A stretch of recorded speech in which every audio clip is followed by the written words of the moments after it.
All right. Don't do weeds, kids. All right.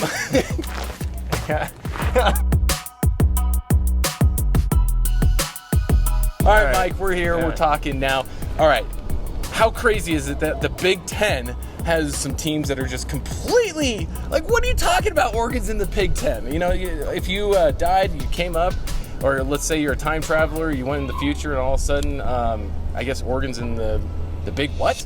You know, it's kind of a weird state of affairs. Anyways, we're talking Vegas odds most likely to win the Big Ten this year. You have Ohio State, obviously, at the top of that. Afterwards, the newcomer, Oregon, is number 2. How do you feel about that, Mike? And then after that, it's Penn State. So how do you feel about all of this? It seems about right, Dirk. I think Ohio State is a perennial choice there.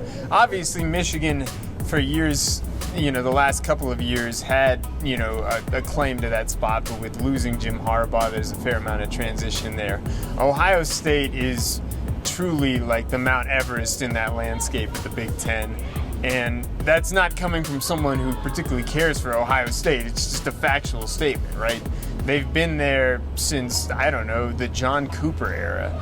So I'm not, seeing a problem there. And then Oregon comes off the, back of a really strong campaign. Yes, they'll have a new quarterback, but that program is pretty tough. I think Penn State has a fair amount to prove, Dirk, because I think last year, highly touted quarterback who had some ups and some very high-profile downs.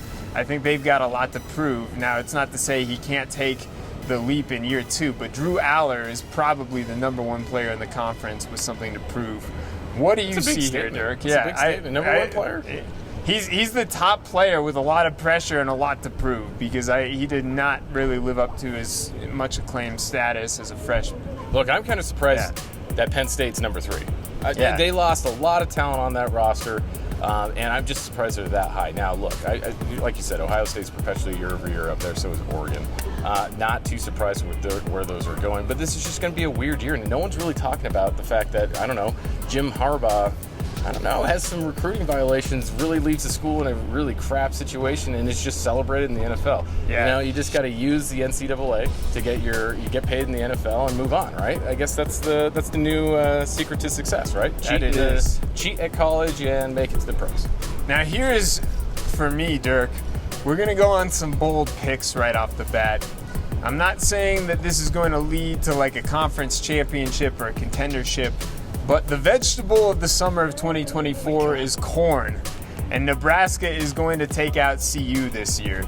There's a pick. That's all? That's all you're giving them? It's just take out CU? They're going to beat CU. We're not saying Colorado's going to be up there, not the dark horse or anything like that? We're just going right there. Nebraska will get its big win over CU this year, but I'm not going to go ahead and pick them all the way up.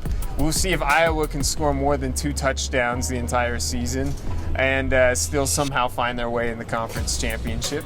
And also, UCLA apparently plays in Los Angeles. I don't know if you all saw that press conference.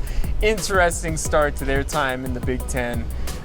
Dirk, it's going to be a weird year. And like you said, miles traveled, unprecedented for this conference.